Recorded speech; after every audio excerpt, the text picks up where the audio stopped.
Today we'll receive testimony on 6 bills listed in the notice for today's hearing. All these bills address domestic mining and mineral processing, related reporting, and public information. 4 of these measures have bipartisan co-sponsors, and a 5th has received some bipartisan support. Having served on this committee since 2011, I'm keenly aware that the United States has fallen behind China and other nations when it comes to mining and mineral processing. Today's hearing represents a first step in developing a legislative record on measures to address this very problem. Of course, not all of us will support each measure on which the committee will hear testimony today. I don't support all the bills listed on the notice for today's hearing.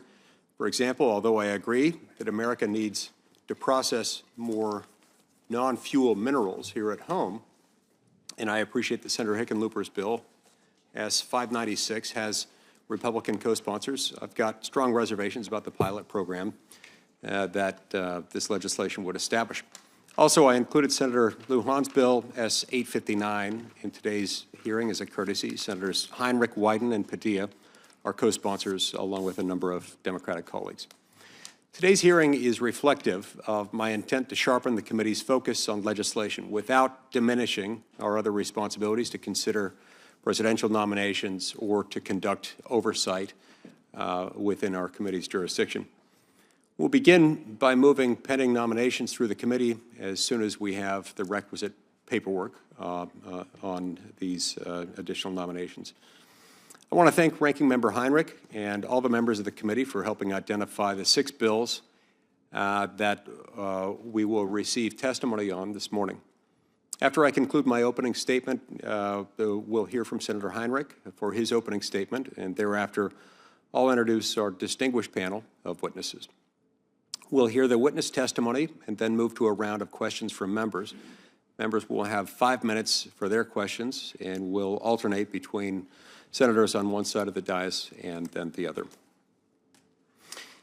If you're here today, it's because you understand that America's economic strength and national security hinge ultimately on securing a reliable supply of key materials. Currently, a majority of the world's mineral extraction and refinement are controlled by adversarial countries. We've seen what happens when we rely on these nations for essential resources: supply chain disruptions, economic vulnerabilities, and ultimately, tragically, national security risks. It's time to fix that. The resources are here, right here in the United States. We just need the right policies in order for us to be able to unleash them. My home state of Utah, for example, has 40 of the 50 minerals deemed essential by the U.S. Geological Survey. Yet bureaucratic delays and inconsistent regulations create often insurmountable barriers to domestic production. A 2024 S&P Global Survey found that U.S.-based mineral projects take an average of 29 years to move from discovery to production. That's the second longest timeline in the world. To put that in perspective, if a mine were needed for defense applications during World War I using today's permitting timelines, it wouldn't be operational until after World War II had come to an end. That is unacceptable.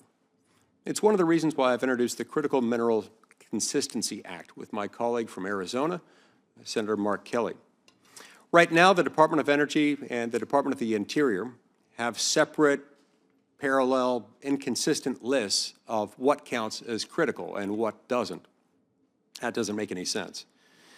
In 2023, the Energy Department added copper to its list of critical materials, recognizing the metal as integral in energy technologies, but also at risk for supply disruptions by 2035.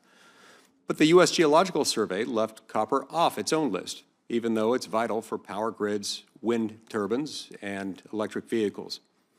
My bill would require these lists to match. These designations send a powerful message to investors. The U.S. government is backing these supply chains on national security grounds.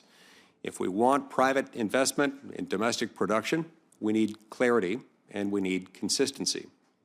That's exactly why we need to pass Senators Cortez Masto and Risch's Mining Regulatory Clarity Act to enable mining on federal land.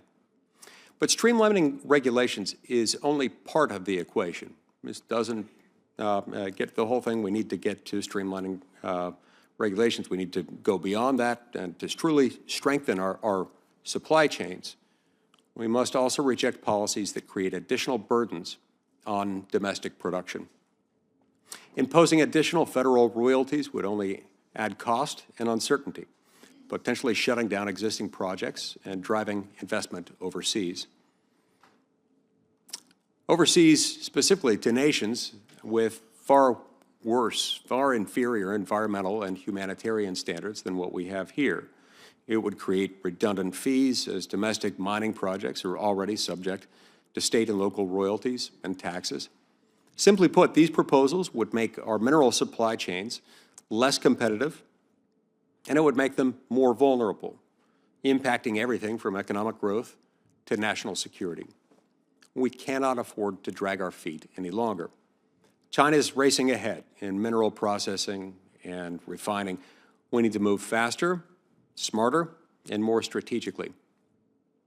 The United States has the resources, the talent, and the technology. We just need the right policies to lead this charge. That starts here, with hearings like this one that we're having today, with legislation like what we'll be discussing at this hearing. I look forward to working with my colleagues to ensure that we have the ability to unlock our full potential and secure America's mineral future. Thank you.